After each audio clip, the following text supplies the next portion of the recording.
Welcome back dito sa channel natin. Andito tayo ngayon sa May Asiana City. Ngayon na nga ang pinakahihintay na araw, ang grand opening ng bagong Landmark Supermarket dito sa Ayala Malls, Manila Bay. Ito nga pala ang Seda Hotel dito sa gilid ng Ayala Mall.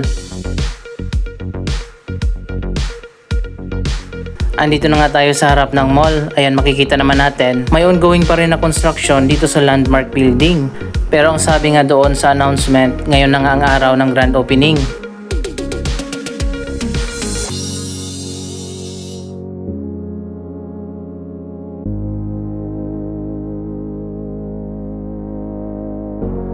Ang Landmark Building ang pinaka-final phase ng Ayala Malls Manila Bay project.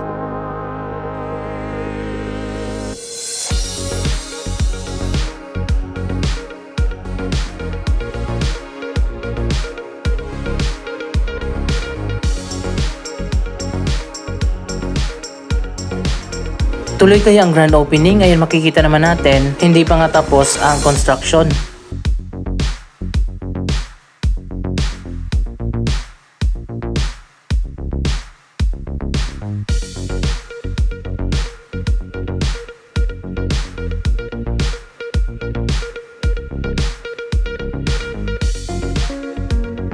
So ayun guys, malalaman natin pagpasok natin dyan sa loob ng mall kung natuloy nga ba ang grand opening.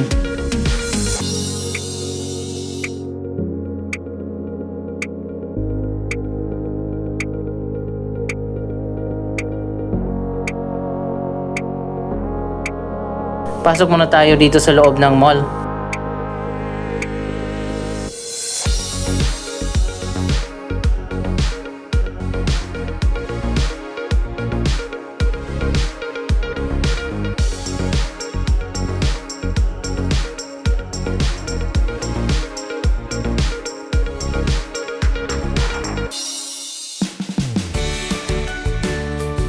Andito na tayo sa atrium ng mall. Dito yata yung magiging entrance papunta sa bagong Landmark.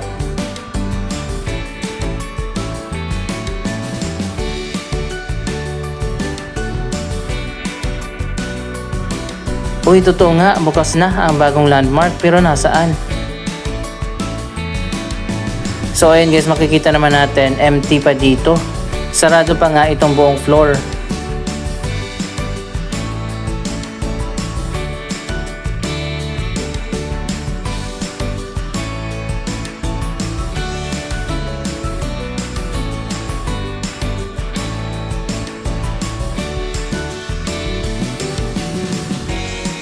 Alam ko na, ang supermarket pala at food court ay nandoon sa ilalim. Nasa lower ground floor.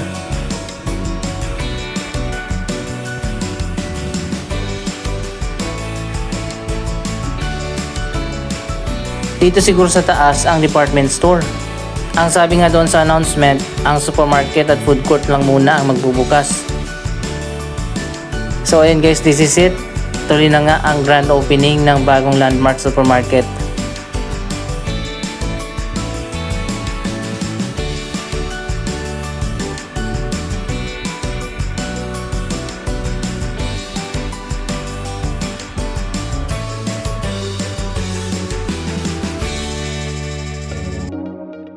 Wow, mukhang maraming tao dito ah.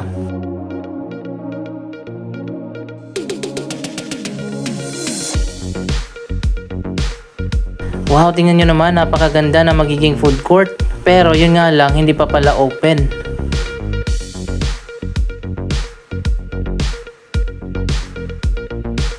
Hindi pa nga ready ang food court dahil wala pang mga tenant. Siguro sa mga susunod na araw pa ito magbubukas.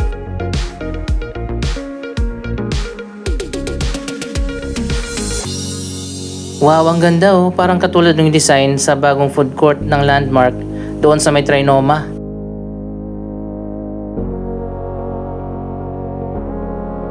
At finally, ito na nga ang supermarket. Wow, napakaganda naman.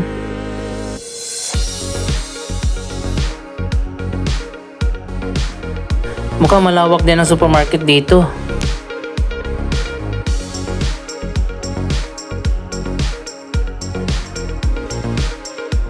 Malawak din pala yung food court at meron pa dito sa kabila.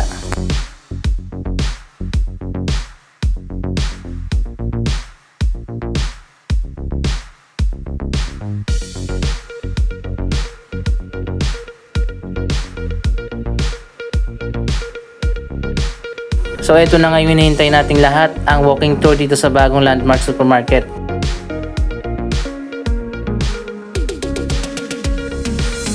Dito sa dulo maraming fresh fruits at vegetables.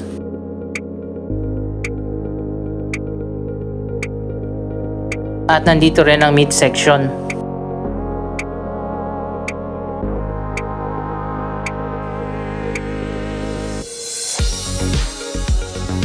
So ayun guys, pasensya na kayo, medyo nahirapan ako mag-video kasi nga maraming tao.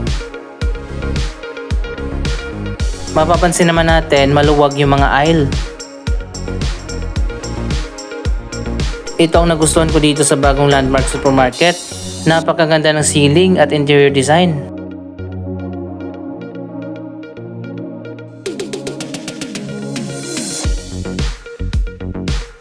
Malawak nga siya guys, tingnan nyo hanggang doon pa sa dulo.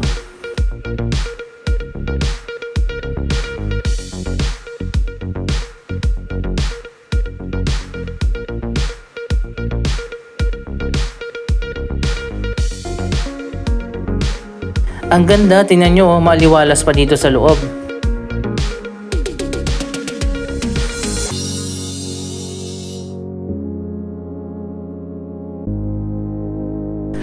Maganda talaga kapag maliwanag yung supermarket.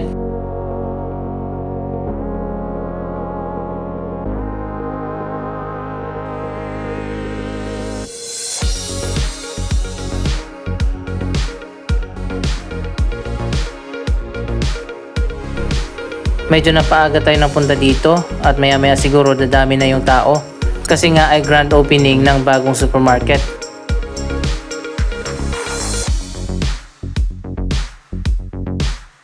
Finally, may supermarket na rin dito sa Ayala Malls Manila Bay. Actually, meron na pala dun sa taas pero medyo maliit lang ang Merry Mart.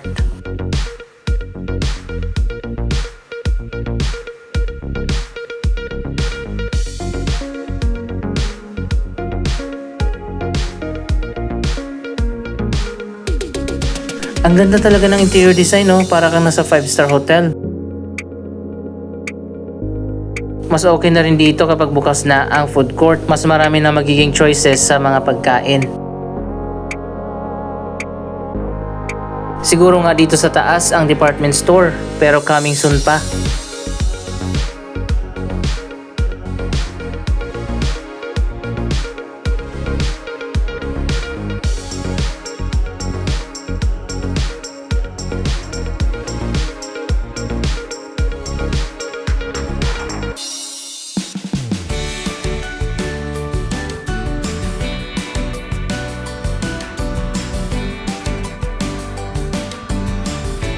Siguro ilang floors din ang department store.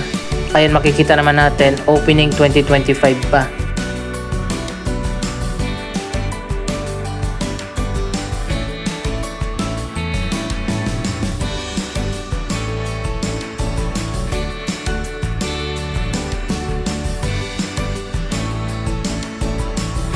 So ayun guys, finally natuloy din ang opening ng Landmark. At meron na ngang supermarket dito sa Ayala Malls Manila Bay. Abangan natin ang pagbubukas ng food court at department store.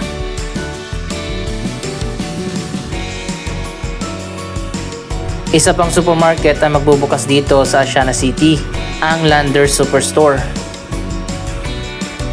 Andito tayo sa likod ng Parkal sa may Jokno Boulevard. Dito rin natin makikita ang dalawang sports facility, isang football field at basketball court.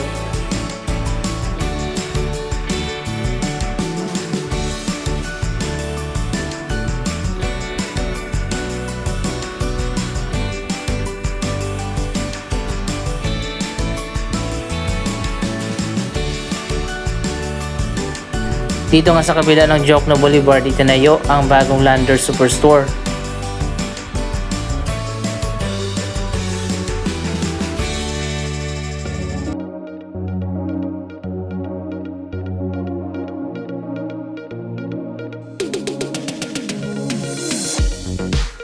Baka ihabol nilang opening nito sa December, abangan natin yan.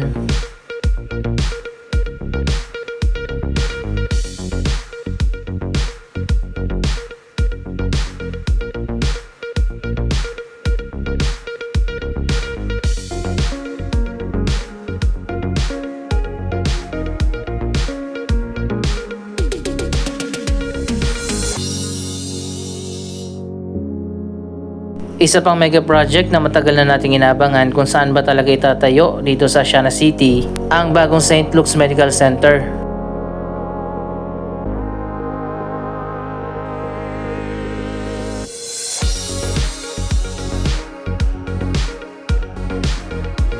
Marami pa namang mga vacant areas dito sa Asiana City. Isa sa mga area na yan ang tatayuan ng bagong hospital. Ang tagal kasi magsimula baka next year pa siguro.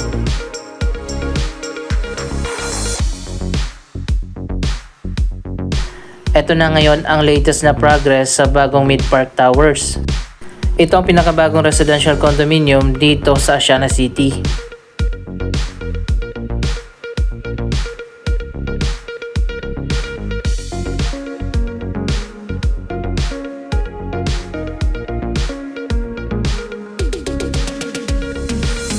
Katabi lang ito ng Parkal. Para sa mga hindi pa nakakaalam kung nasaan ang bagong US Visa Application Center, ayan dito yan sa gilid. Nasa tapat ng Mid-Park Towers.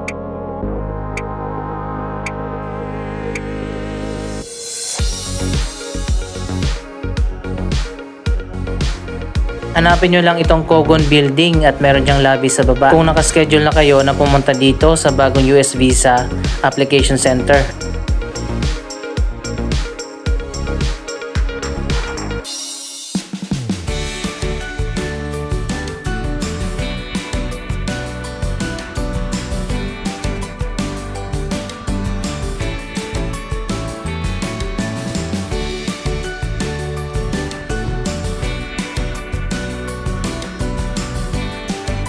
So ayan guys, alam nyo na ang location.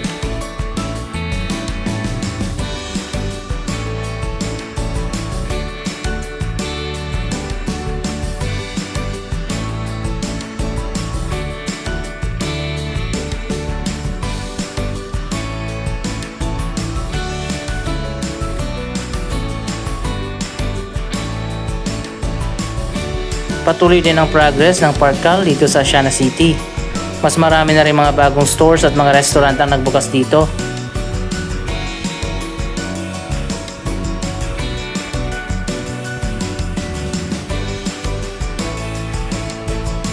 Andito tayo sa my courtyard.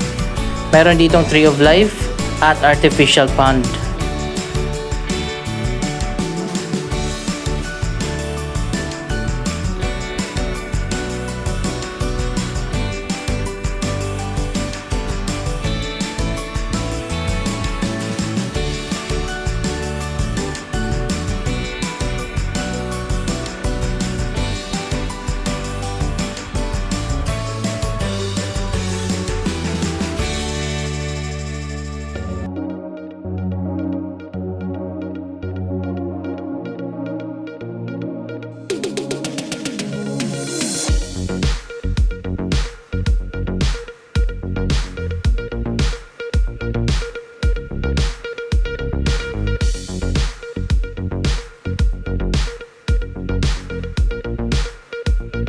Marami pa tayong aabangan ng mga bagong projects dito sa Asiana City sa mga susunod na taon.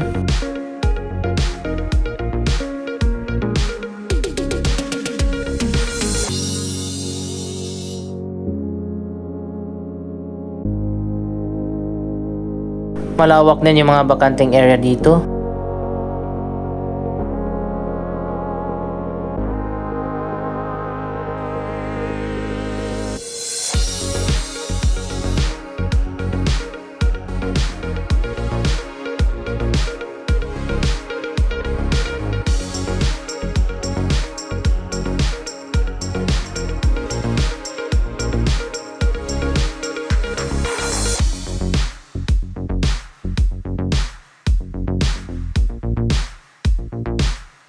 Anyway, anong masasabi nyo sa bagong Landmark Supermarket at ang coming soon na bagong Lander Superstore?